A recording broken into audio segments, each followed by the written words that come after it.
And I'll kick off happily by telling everybody who I am. My name's James Weikert.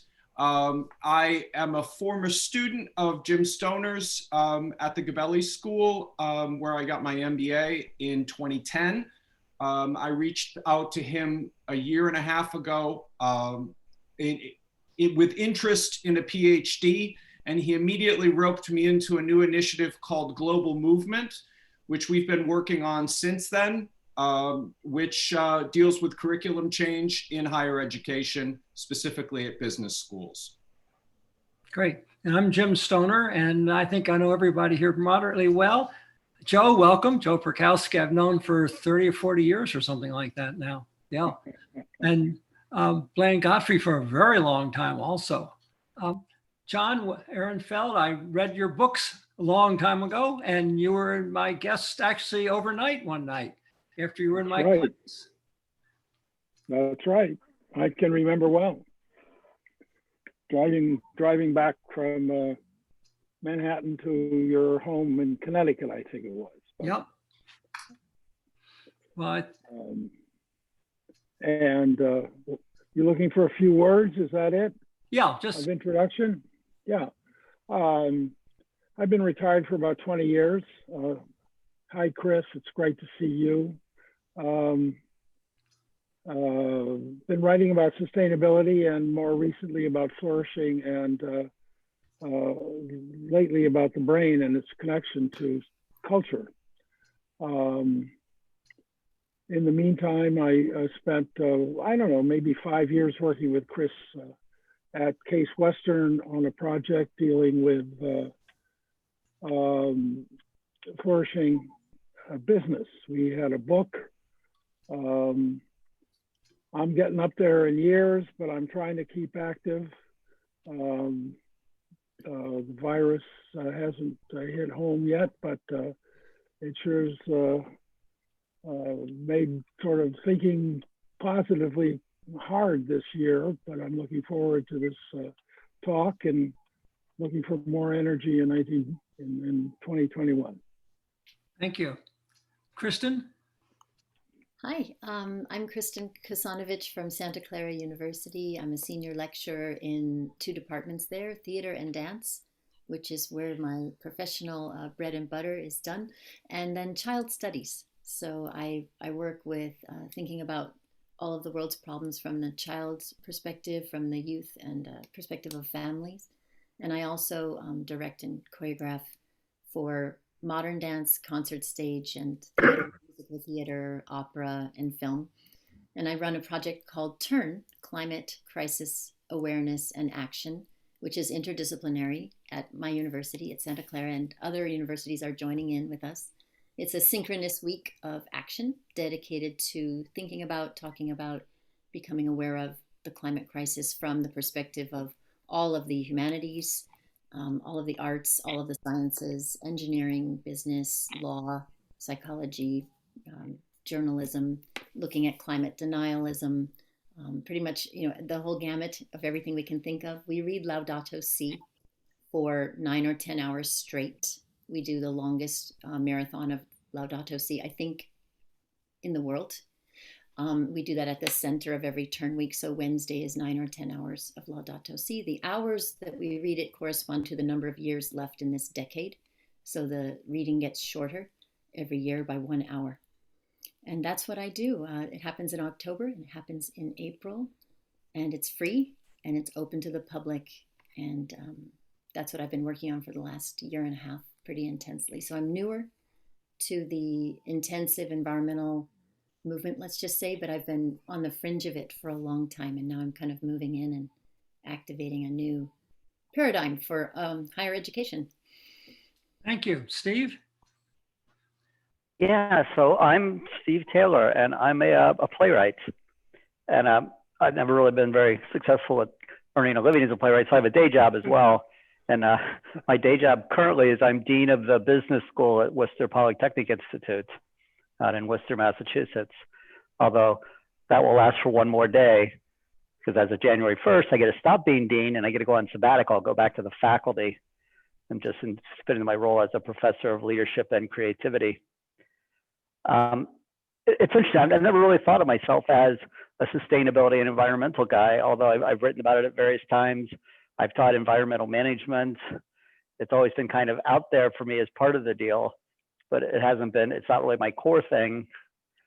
And yet it's something that kind of keeps coming back, and it's come up in combinations with Jim and along the way. So I guess that's why I was invited to this. I mean, I have plays about sustainability, including plays like The Invisible Foot and The Age of Loneliness, which are really kind of about my take on what it's all about.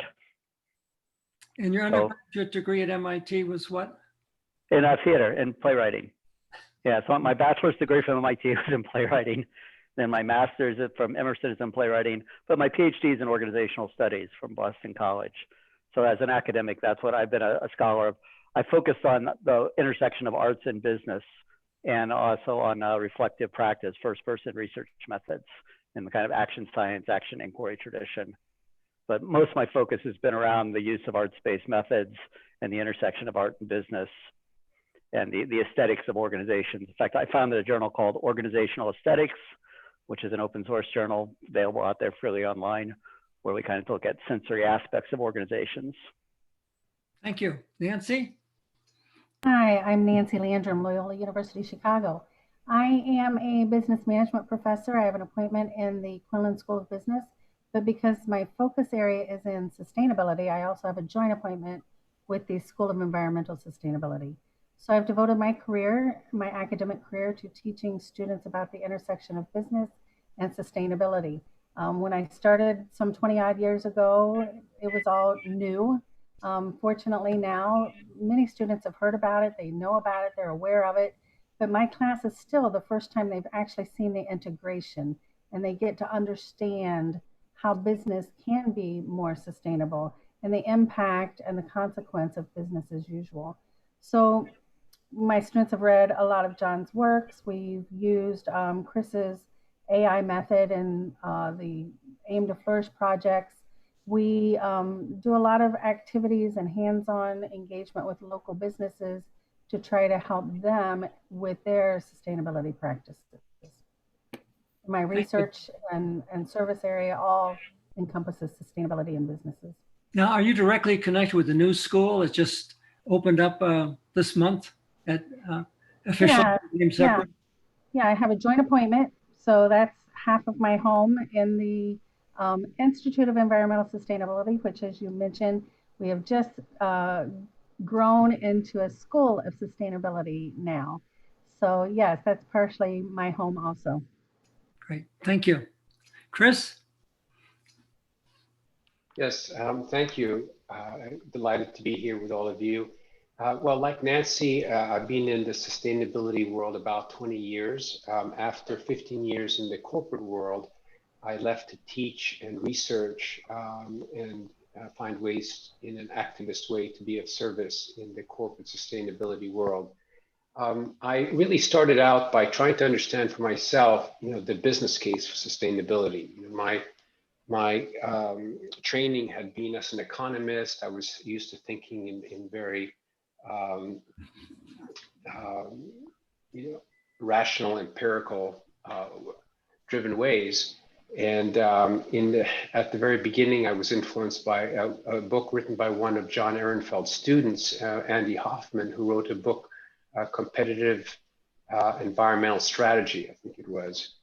And then after a first book in 2003 called The Sustainable Company, I continued to try to develop this business case, which eventually led to Sustainable Value in 2008, and in 2012, the Embedded Sustainability, which was for me sort of the way to try to get most accessible this idea of that there is self-interest in business. It's to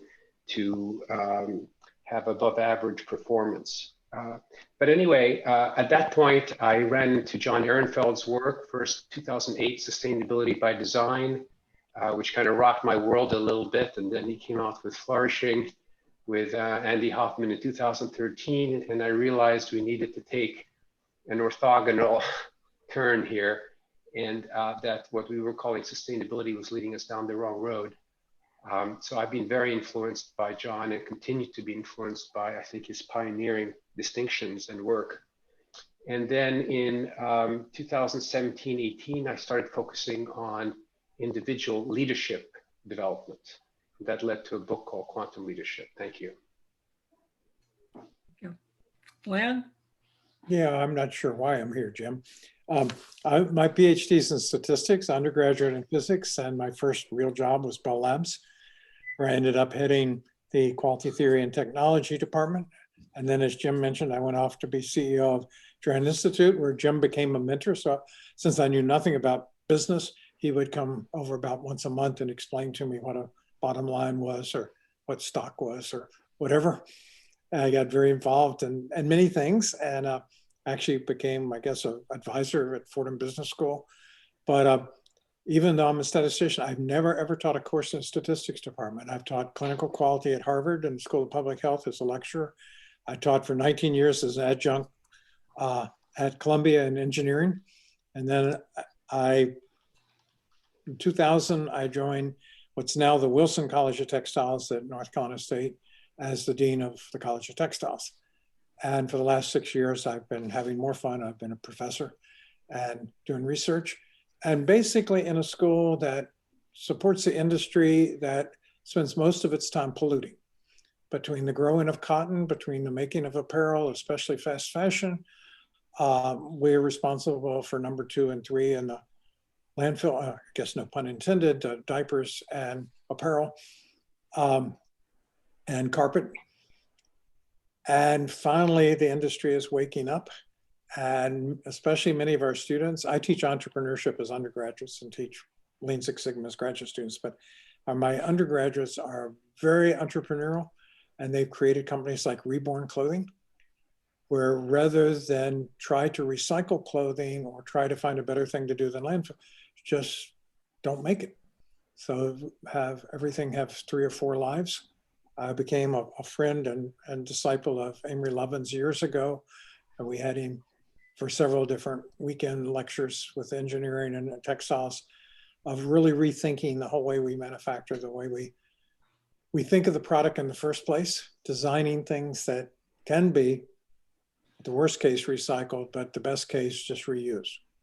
And so all sorts of things, Rent the Runway and everything, are just taking off like crazy now.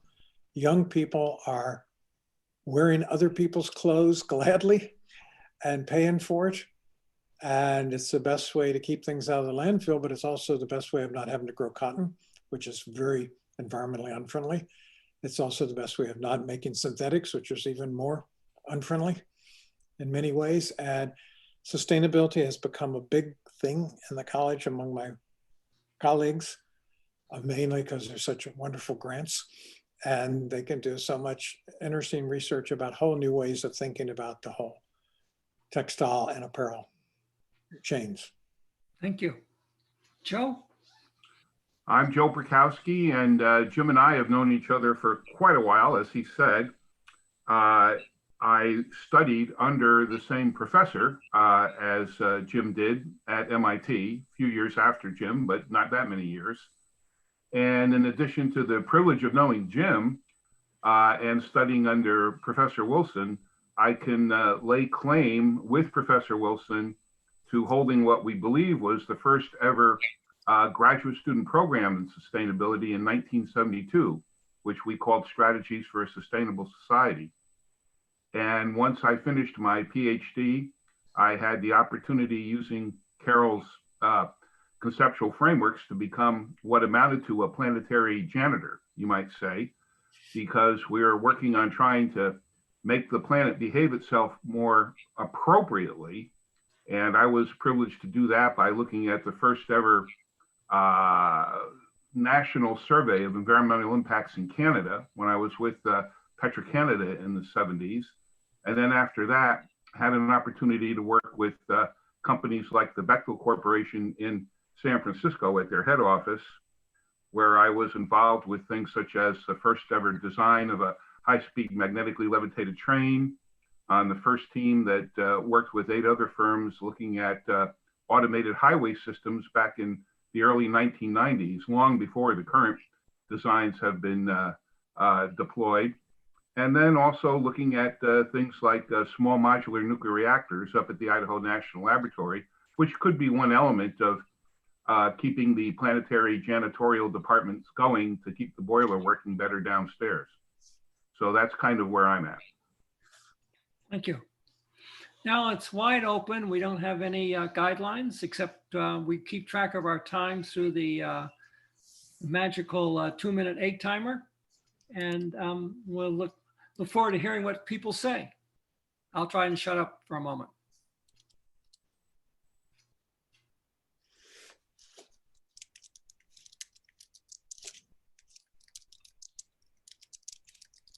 Is this sort of like a Quaker meeting where somebody just wants to raise their voice and make a comment? This is like a tea group. Everybody sits very quietly for a while and waits for somebody to say something. Want to continue, Joe?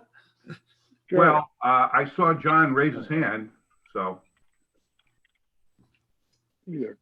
We were chatting before the official start of this, and Kristen talked a bit about the climate crisis. My concern is that it's not the climate crisis. I mean, the climate crisis is a symptom of a much deeper seated crisis. It's a crisis of consciousness. Is one way. I mean, it's more than that. But your data. I mean, people don't know. They're not aware.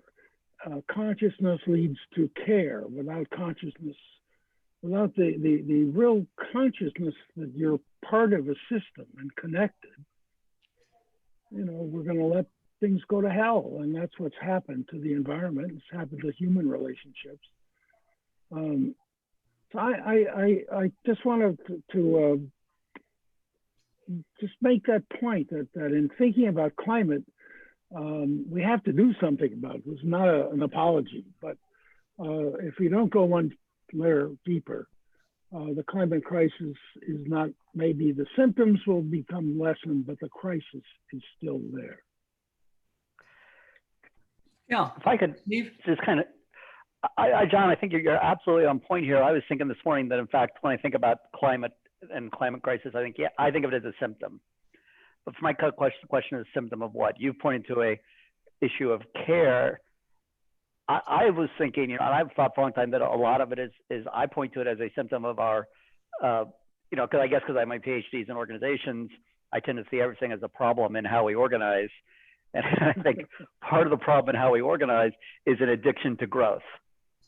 You know, so I see a lot of it as an issue around this, that we are just addicted to this idea that we can have nonstop eternal growth, which is, you know, when you say it that way, you go, well, of course, that's stupid. That can't possibly happen. And yet our economy and our system functions as if that's not, is inevitable and desirable and inevitable. So for me, a lot of the issues, I tend to put that sits at the core of when I think about what are the deeper causes.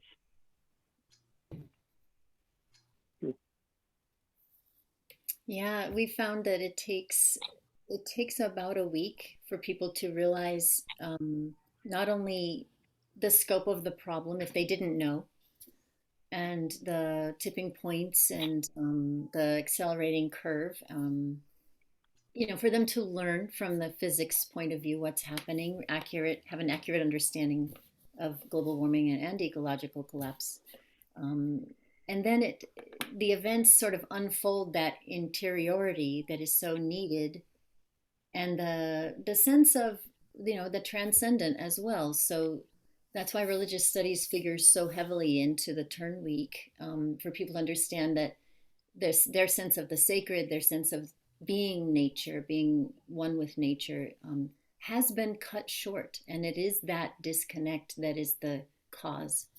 It is our disconnect from each other and from our natural world. And what's interesting is people blame the kids playing the video games as being like the disconnected, you know, living in a virtual space. And it's so obvious when you have people shooting each other that they're kind of not tending to the tomatoes, right? But really, when we have jobs indoors most of our life, And when we're on screens emailing and teaching and doing all the things we're doing, writing things, presenting things, that's also a disconnection in some sense from nature. We're connected to the world of thought and human connection, relationship building in this medium right now.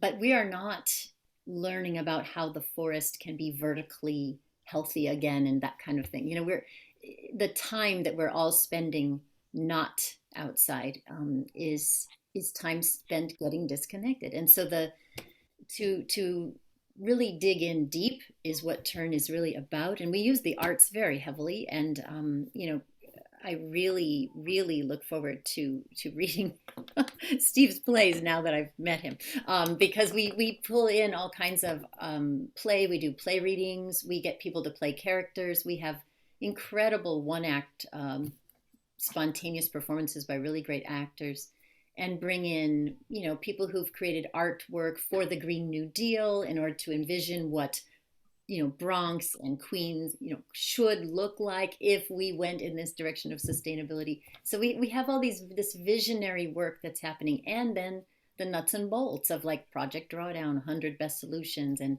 you know, what are the things you can do in your household, in your individual world, in your career, the moment you graduate. How do you start working from the grassroots of your industry, assuming you're not running things your first year?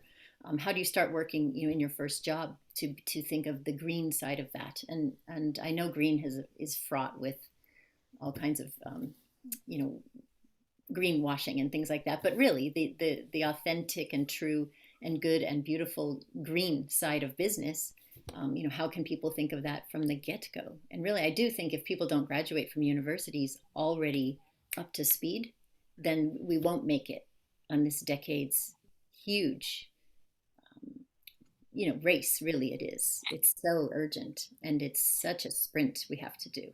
And it does involve the entire human being and the soul. It really does. So even though we call it Climate Crisis Week, that's just a way in to a lot of deep, layered, multidisciplinary work and relationship building. Chris, a lot of what you're doing in your newest book seems to me to speak very close to what Kristen's talking about. Thank you. Yes, thank you. I was reflecting on how far down do we have to go to keep uncovering symptoms until we get to the real source. So, you know, when people are not caring, they're not aware of the connectedness of the world we live in. And then when they don't see the connections in nature, they and don't experience the connections that we have with nature, as Kristen, as you're saying, you know, is that a cause or a symptom for our behavior? And then perhaps below that, you know, how do we experience a sense of deeper connection to others and to nature and to the transcendent? And I'll only say this as my area of interest. My area of interest is in, you know, it's turtles all the way down, okay? So trying to figure out at the very bottom what is, in fact, the original cause. And I am very convinced that one of the original causes is science from the last 3,000 years, which Critcher 2012, and of course Thomas Kuhn and Feyerabend and others have pointed to the hidden but often huge influence that science has on our ways of thinking about what it means to be human and the nature of reality.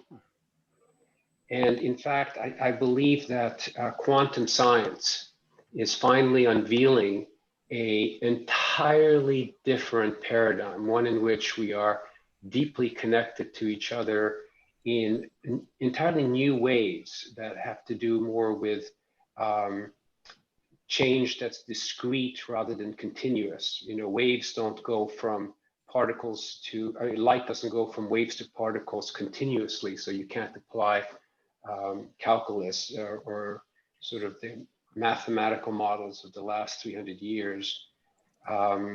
We are in a world that is defined by probability fields, and we have this incredible phenomena of entanglement and of being connected, in a holographic way, where every part of every person is actually able to reflect the whole universe in who they are. I think my timer just turned over. James, was that my timer? I'm not keeping track. I apologize for the timer. It's supposed to just be background noise, but sometimes it becomes foreground noise. That's okay. It's very useful. A little I think difficult. It's great. I'll stop. Both timer and human being, but let me jump in if I may. I'd like to speak to Global Movement, which is the initiative that Professor Stoner and I have been working on, because the way that we see the symptoms that John speaks to and the problem, we see it as a business problem, a very sort of pat, rational way of looking at it.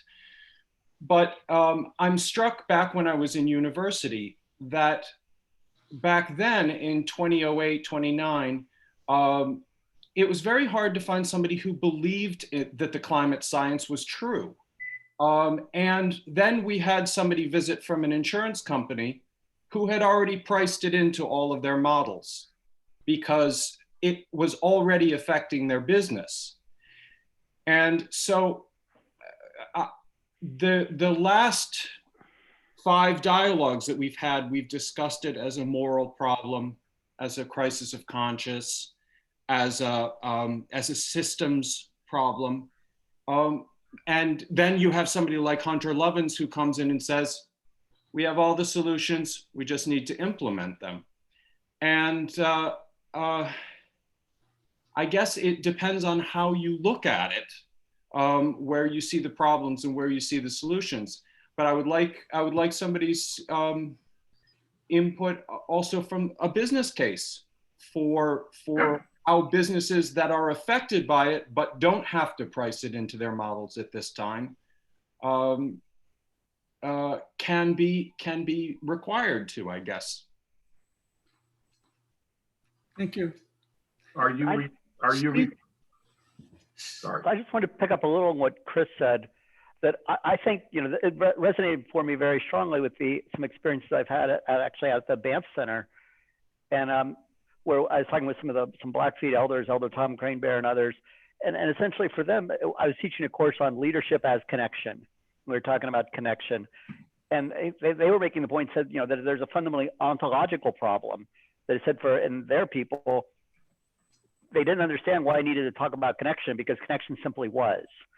They were connected to the mountain, to the hills, all the things, and the idea that you had to work on connection came from this ontological stance that I as a Westerner had, where we were separate, and they thought that was silly, this whole silly ontology to have, but it leads to me a lot of the issues there. So I think there really is something that's fundamentally deep about this. Something that is as fundamentally deep as the very ontology of how we think about the nature of reality that leads us to where we are. John? I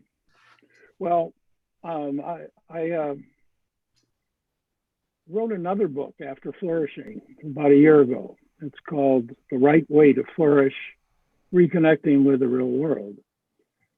And I want to speak to what you just asked, Steve. It's based on a model of the brain. It's not my model. It's a model that was developed by a British psychiatrist named Emma Gilchrist. It's called The Divided Brain. Basically, the book is The Master and His Emissary.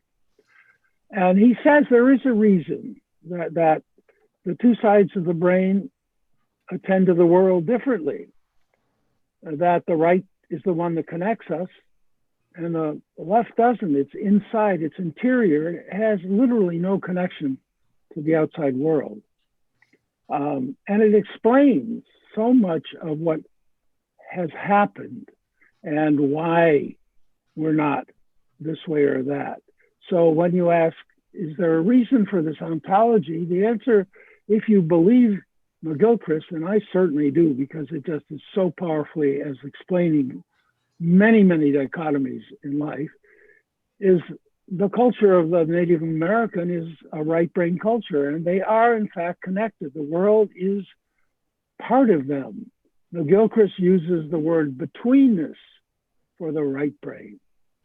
we're right there. There's no space. And the left brain is manipulative, controlling, blah, blah, blah. You can go on for a long time, but it's disconnected. So that kind of understanding is all quite explicable on the basis of this model. And that gives a powerful way of analysis, but it's also a powerful design possibility because the brain has changed dominance over time. It changes over an individual lifetime, and it can be influenced by practices and institutions. But just one word before my time runs out. Kristen, I don't know if any of you saw, I watched a documentary about 2 weeks ago. It's called My Octopus Teacher. And if you haven't seen it, you really have to. It's about a diver who becomes friends with an octopus. And if there isn't a more metaphorically and real notion about connection, I don't know. It's immensely powerful in terms of demonstrating this possibility and how it really is so important. It's a sensational, it's not greatly done, but it's a sensational example of connectedness. So anyway. John, I think some people can chase that down, but would you send me a URL for that and I'll send it out to everybody? Yeah, I think I'll try. it's on Netflix. It's Netflix, My Octopus Teacher. Thank you. Nancy, what did you start to say? Yeah, I think, you know, for a while, I've also thought we needed this eco connection link, but I'm starting to even question that. I think it's something more than that, something deeper than that. It's more than a consciousness or a connection, because this has been going on for a very long time. We've known about these problems for a long time. If we look at, perhaps can compare this to our current pandemic situation, which has happened in a much more condensed time, so we can see the trajectory much more clearly. The fact that people know what the problem is, they know what the solutions are, and they are connected to individuals who are impacted by this, and yet there's still the lack of caring and the lack of taking action. I think we can compare that to the climate crisis. There's something missing there. There's something more, I think, than just the connection. What is that missing element? And I think we're really talking about some level of self-actualization, and perhaps not all individuals will ever get there. I'm not sure, but I think there's some element missing beyond just connection, because what we're seeing in our current situation is connection to people who are impacted and surroundings that are impacted is not enough to change behaviors. Joe? Well, what happens, Nancy, if the self-actualization cannot be obtained by the entire population? Are you suggesting that we fall back a bit and try to obtain a practical consensus on different measures? Because talking about the root causes of global warming and other sustainability problems is terrific to exchange ideas. But if we are dealing with the real world and trying to reach a consensus, wouldn't you think you'd want to take a more pragmatic approach? You know, this is just my opinion. I've spent the last 20 years trying to teach business students the impact of business as usual and what has happened as a result of our industrial age and how they can do things differently. And it's not about making money, it's about making impact, positive impact, and reversing the climate change and the other problems that we've caused. So this is what I've devoted my whole career to, because I thought that was where I could make the most impact and have a difference. But here at the end of my career, as I'm starting to change my mind, I think it's by leaving things voluntary and trying to implore people to help us, I think it's just not moving quickly enough and getting us where we need to be. So in my opinion, the most practical thing, the most pragmatic thing we can do is legislation forcing people to change. I think that's the only way we're going to get change needed at the rapid pace that we need to at this time. So I think we need to look at our elected officials. Blan? Yeah, I'm going to take it in a little different direction. I'm very much an applied statistician, so getting things done is what I try to spend my time on. Over 30 years ago, I helped create something called the Institute for Healthcare Improvement. And rather than becoming a think tank or anything, it harvests the best practices from the 6,000 hospitals in the US now. It's more international. It's a not-for-profit, but we have 240 full-time employees now, so we're making a little bit of a difference. And we share these best practices across all the different hospitals that care for patients in many different ways. And most of my research now is done with Chapel Hill, Gillings School of Global Public Health and the World Health Organization Coordinating Center there, supporting the United Nations Strategic Development Goal on maternal and child mortality, trying to reduce maternal and child mortality by 50% by 2030. And my team uses dynamic interactive data visualization to discover the best practices across 193 countries and learning what really works, how it works, and how it could work in other parts of the world. And then become a member of the Global Society of Implementation Science, because the solutions are not the hard part. Getting the solutions implemented are the hard part. So then I was fascinated by Michael Bloomberg and Carl Pope's book, Climate of Hope. My wife and I have been life members of Sierra Club forever. And fascinated by the power of benchmarking. Bloomberg has tens of millions of dollars into this, of benchmarking across 1,000 cities, their best practices and making an impact in climate change. And what they've done with Kill Coal is amazing. They just celebrated the 504th coal plant closing in the last few weeks. And it's a combination of economics, it's a combination of legislation, it's a combination of health, of showing how many kids die of asthma from coal particles and so forth. So they've put together, of course, I'm very biased, a lot of statistics to really convince people that this is the right thing to do. And I consult with two power companies, Pacific Gas and Electric and NiSource, and they are picking up on this now. And I just think there's this power of learning from others rather than creating new ideas and writing new articles.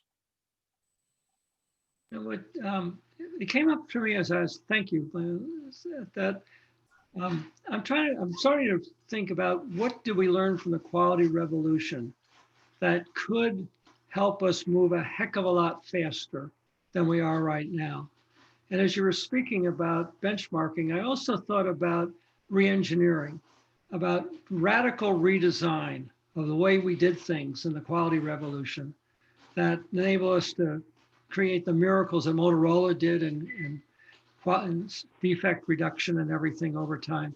And I don't know who's writing about how that paralleled, because we don't have much time. And we have to move really, really, really fast on an incredible number of dimensions we have to operate on. Steve, what'd you start to say? Oh, John? No. Well, I'll follow that up with one of the most, I'd say, well-known pieces of practice that came out of the quality revolution, and that is Toyota's production system. And one of the centerpieces of Toyota's production system is the 5 whys. Is when problems arise, you ask why 5 times. Well, you may not get to the 5th one, but it gets you to the root causes. And the success of Toyota was not to solve the problems, not to stop at the symptoms, but keep going until you found causes that were in a complex system, buried, invisible. Some of the folks who write about it argue that's the most important aspect of the whole Toyota system, which is obviously revolutionized manufacturing. So we have a lot to learn from that whole quality management program. But one of the big lessons is, if you just deal with the symptoms, you're going to be in a systems archetype loop of fixes that fail, or shifting the burden, or as someone here said, addiction. So we do have a lot to learn from it. Yeah. Joe? I'd like to challenge that notion that fixing the symptoms is not sufficient. And I'd like to challenge it by referring back to Jim's comment that there's just not enough time. All of these suggestions about fixing the symptoms have very, very practical, pragmatic value. And too much of an emphasis on looking at root causes may divert us from a situation where we simply don't have enough time to do that sort of thing. Now, if Toyota can improve their business practices and all these other suggestions can be made at the same moment in parallel, that's one thing. But we're facing a problem here. The point of this hour-long session is to face a global problem where we're running out of time, which I believe is true. Jim believes is true, I think. And therefore, I think we really need to shift our focus a little bit and move it more on the pragmatic side, as Nancy was saying, and less on the exploration of root causes. Not to say that's not important, but we just don't have enough time. Yeah. I kind of think we have to do everything simultaneously. Chris, what do you think? Right. I am in complete and total disagreement with that last idea. I think there's a supposition that going to root causes based on ideas, fundamental ideas, it takes a long time. I also think that addressing symptoms and incremental change is pernicious in many ways, because it just leads to incremental improvements that then allow us all to feel comfortable enough to continue with climate incrementalism. The problem is something that Steve said earlier, that when you are ontologically, when you experience yourself as an indivisible whole with the world around you, you care and you show compassion and you are pro-social and pro-environmental because that's who you are being. You're not doing it because you're applying technical skills you've been taught in engineering schools or in management schools. What we need is to be able to go back to a way humanity probably related to the environment and to their fellow people at a point before we got into this fragmentation, reductionist science, where we assume that we can understand the whole and the health of the whole by digging into the parts. And if that sounds, and now, Joe, this is where I'd really like to make, because you said that you think that this is something that we don't have time for. And also, Blanton, you made the comment about, ideas being so somehow less impactful than taking action. Well, ironically, I believe what we're missing are actions, daily actions that we can take that deeply connect us to ourself, others, nature, and the transcendent. And human beings are very bad at doing that. I think all forms of life are connected to what David Bohm would have called the implicate order.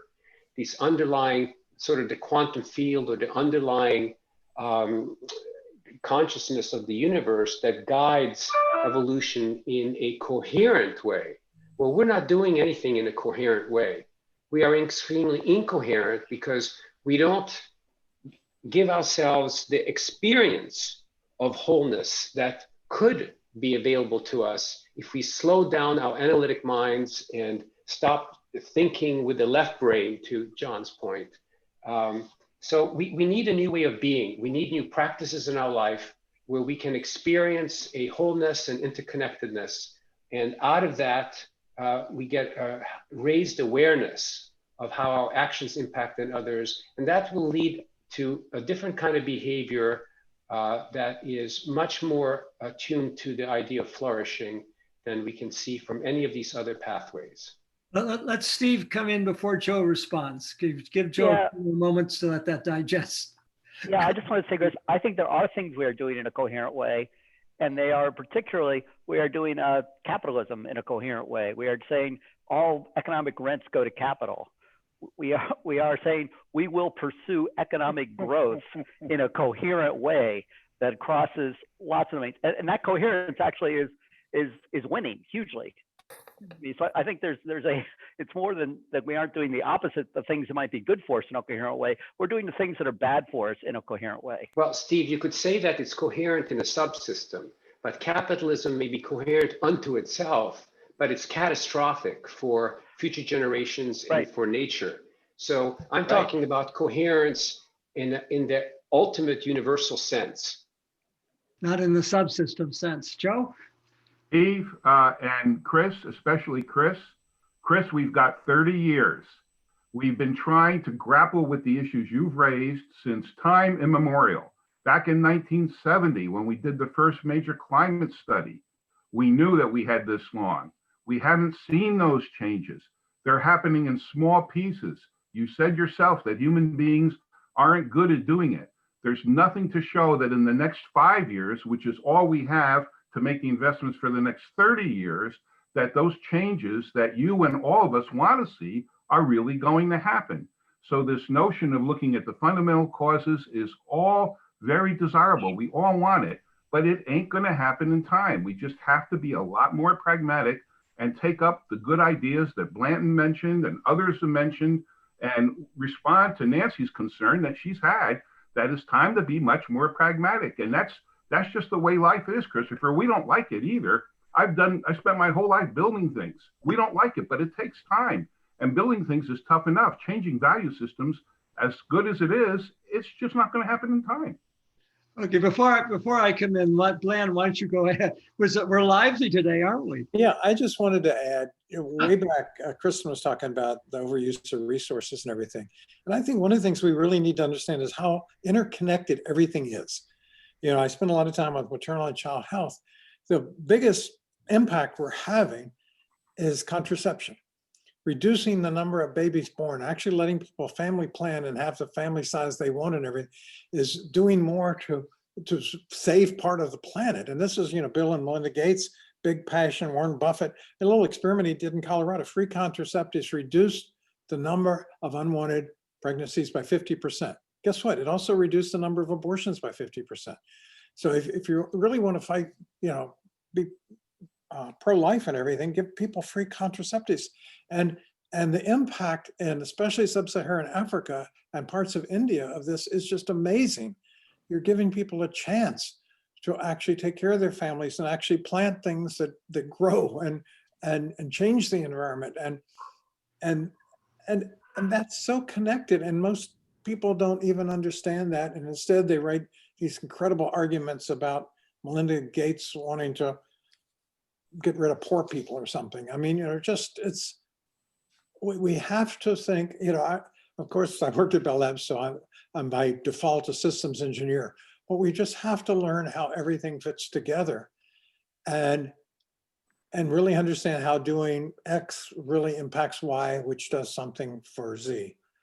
And I don't think we've really done a good job of explaining this to the public, the people who have to make a lot of these decisions. Nancy, before I go ahead, do you want to comment? You're muted. You're muted. Sorry. I'm feeling, I feel so torn here because I am really on both sides.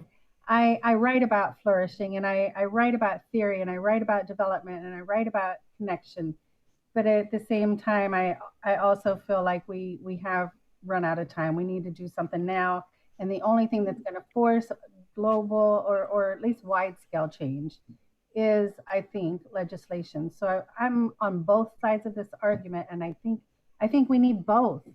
I just feel like trying to make movement or create movement with theory and with development and with connection and all of these things is, for my satisfaction, it's moved much too slowly, and we are not getting the action we need. And so I think it's time to be more firm in those actions. Let me take a shot, Joe, before I come back to you. The adventure that James and I and others are involved in, including Steve's school, is basically saying that what we're teaching in business schools is business as usual, and that's destroying the planet.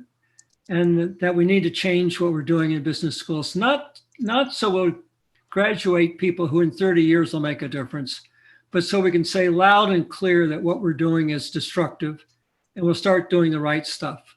And doing the right stuff goes right down to the core courses we teach in business school, which lay down the mindset of business as usual. And advanced courses don't even do rework. They just put saddlebags on top of what we've already done.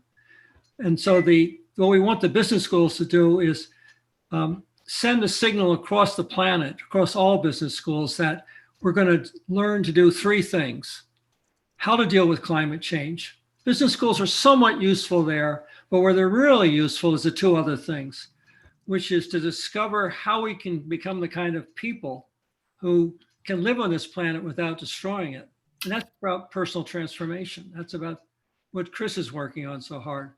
And it's also about how we can produce, distribute, and consume. And whether it's businesses or other people that do it, how we can do that in ways that don't destroy the planet.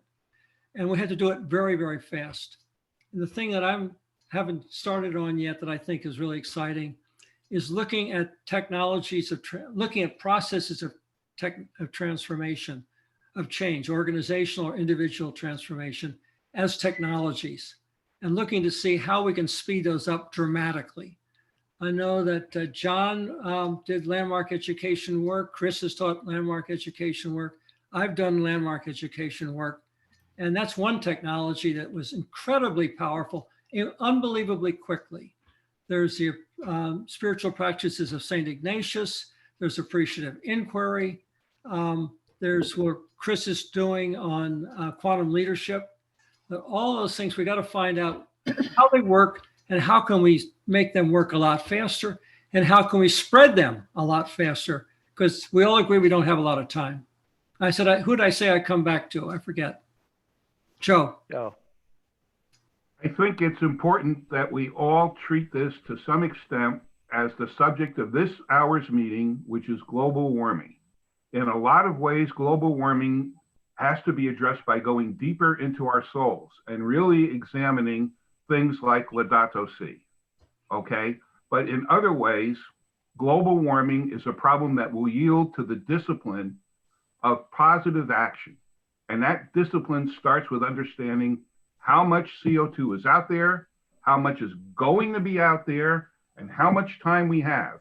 And everyone in this room should understand how many gigatons of carbon we got left to put out. And those numbers impose a discipline on all our thinking and should focus events such as this on pragmatic ways to tackle that problem that starts with an emission and winds up with an effect. Or it winds up with health effects, water effects, coastline effects, and all of it can be treated that way. And all of it still has that value-based firmament underneath it. But the need for action is imposed by the discipline of time, and we're running out of time. And that's just the facts that we have to face. I've said enough. And we have to do all of it. We have to do all of those things. Kristen, we have 7 minutes left. Kristen? If I say I agree with Joe on this call, you don't have 7, but we do. Go ahead. If I say I agree with Joe on this call, that wins 3 people over, right? Okay. I agree with the entire, really, this whole movement of this conversation is amazing. And I just have a few things to toss out. I think in some ways we might find ourselves disagreeing about whether we're in a rehearsal for saving the world or the performance of saving the world. And sometimes I think we just don't know, like, is this it? Is this it? Is the audience here? Is this the last chance I have to try this thing? Or can I think about it a little more before I move into action? Is this I'm going to go through these motions one more time before I have to actually do the thing? And I think that's an interesting little metaphor that comes up for me all the time when I hear about this question of, how philosophical we need to be, or can we be, or should we be? Another idea is that I'm not sure business students are likely to help much, no offense, but in my working across the entire university, they're the least oriented to the right brain. I show a poem to my business students, and for some of them it's like kryptonite, so this idea that the business students would be rallying, I can understand what a difficult job you've had in working, with them, Nancy and others who really have leaned in and dedicated themselves to that. I mean, that's really an incredible weight to carry, because I teach people creativity and arts, and I can see people who are so far away from having that freedom again that they had, that were naturally born with, and that was squelched through society and bad teachers and a mean cousin, or whatever squelched that for you. It's very hard to uncover that, and I know that Steve probably pulls his hair out too with people that have beautiful ideas and beautiful things to say, but just don't believe they could write a word of anything interesting in a play, right? And just the convincing I have to do with business students takes so much time because they have no arts education. Does anybody, excuse me, Kristen, does anybody want to write an article on the COVID crisis situation as a rehearsal for the performance of dealing with climate change? Does anybody want to write that article for the Journal of Management for Global Sustainability, maybe? Let's do it. Yeah. Nancy and Kristen, do you all want to talk to each other about doing that? Yeah, we can do that. That sounds great. You might keep everybody else in the loop. I don't know if I have a couple seconds left or if the sand is all done. Well, actually, I cut you off. I counted your minutes. Two other thoughts. Sorry. Wendell Berry, whose books are always at my bedside, wrote so eloquently that even if we had 100% renewable energy today, our pattern of consumption would blow us through all the resources of the world, maybe even faster than we are now. So it's everything. We need to get the renewable energy, but we also have to change all of our behavioral and consumption patterns back down to zero. As in the textile industry, realizing that we just can't make any more clothes. There are enough clothes. We just have to do different things with them, and carpet and all that. And then lastly, my friends, I have some friends who are recovering addicts, and they talk about rock bottom. And I just want to say we are at rock bottom. I'm at time bottom. I'm at sand timer bottom. And the only direction to go from rock bottom is up. So that my hopeful thought is that we're at the very bottom of something. Okay, last comments as we loop around. We got a couple minutes left. That's all. So Steve? I just want to pick up, Kristen, you asked, are we like, is this a rehearsal or are we in the performance? I kind of think we're in the talk back. I'm sorry, I mean, that's a little dark, I think, but it's kind of where I am. By the way, the videotape will be posted shortly after we get done and we'll send out the URL for it. And it has the ability to put the closed captions underneath what we talked about, if anybody's hearing is as bad as mine. John? Joe, I don't disagree with you. We do have to do both. I've been in this business since 1962. I started environmental research back in the 60s. And nothing has happened for, it's not 20 years, it's like 50 years. So we have to do both. But we're so thrown to think we can just do the technology. The one thing that came out of my first book that people remember is a simple statement. It says, reducing unsustainability cannot create sustainability. And we want to be sustainable. So yes, it's imperative to get moving right now, but we take a risk of getting into the shifting of the burden, just overlooking all the rest of it. We're not good at that.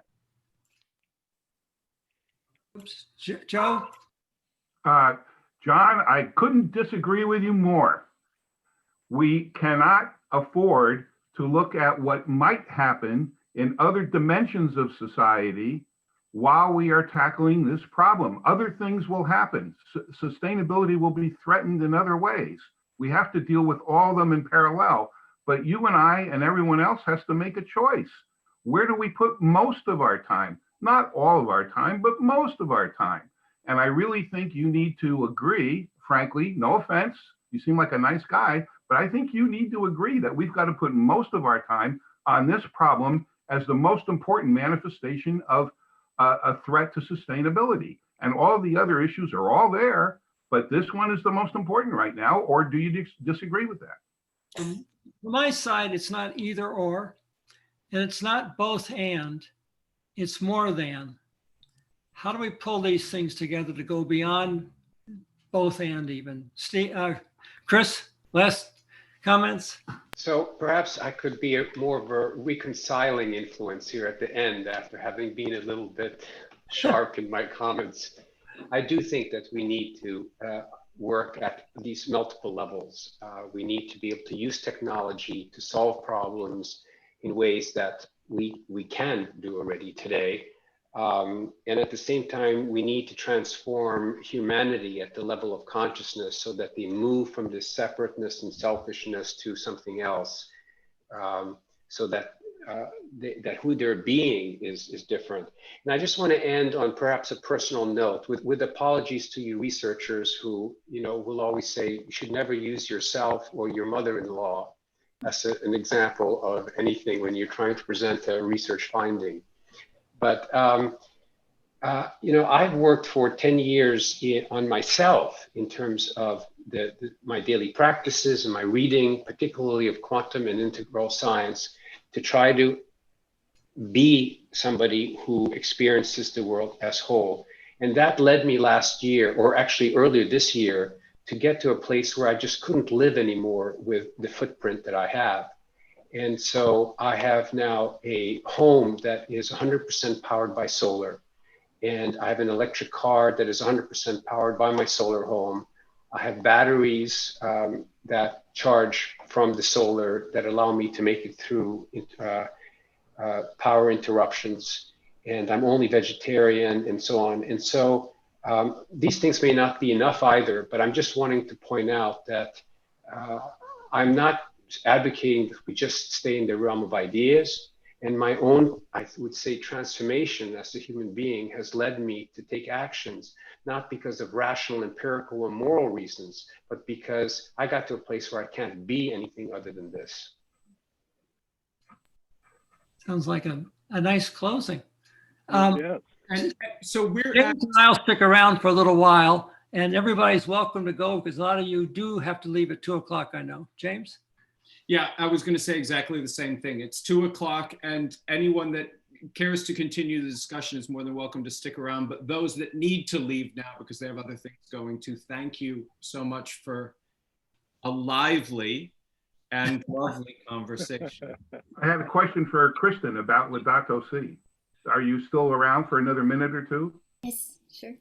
Can you indicate where in that document there is explicit provision for the developing world to retain a small portion of fossil energy to the extent that they need it? I read through the document reasonably carefully, and I could see a lot of nice words said about the developing world, but I did not see anything at all that said that we have an obligation to take 5% or 3% of whatever remaining CO2 we've got and allocate it to those parts of the world that still have to use it because they have no choice. Have you seen anything about that in that document? It's not in that document. But Okay. I don't think it should necessarily be expected that it's in that document. Well, why is that? Why do you feel that way? Why do you feel that way? Because the document isn't so much a plan. The document is a bit like maybe a Green New Deal. It's a visionary piece of work, and it's meant to inspire plans. So maybe you're right, and it should be found in that document. But I think that the authors, including the Pope, who put all those ideas together for that document, were trying to inspire people to say, guess what? This is true. We need a plan. Let's do, write out that long plan.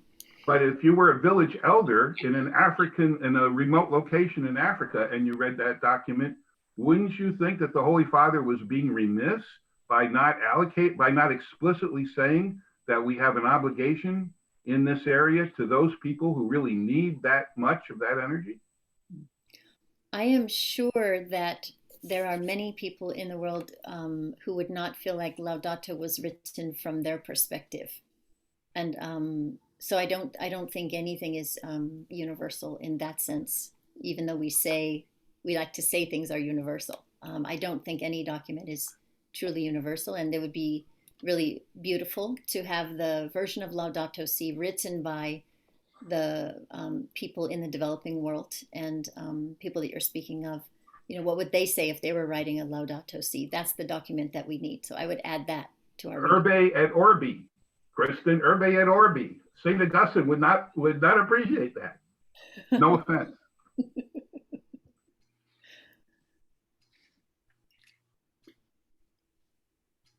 I'm going to go. Thank you so much for joining us. Thanks, John. John.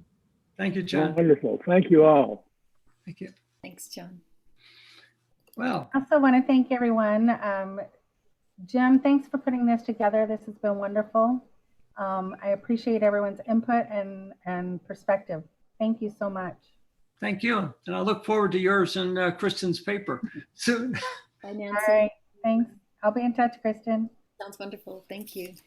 And Blan, you and I should do something about the quality revolution and applied to saving the planet now. And you're muted though. I'd sound better that way. I was thinking about it as you talk, that there are so many lessons to be learned by some of these people who have made very, very quick transformations using some of these methods, where they're totally different than what they were before.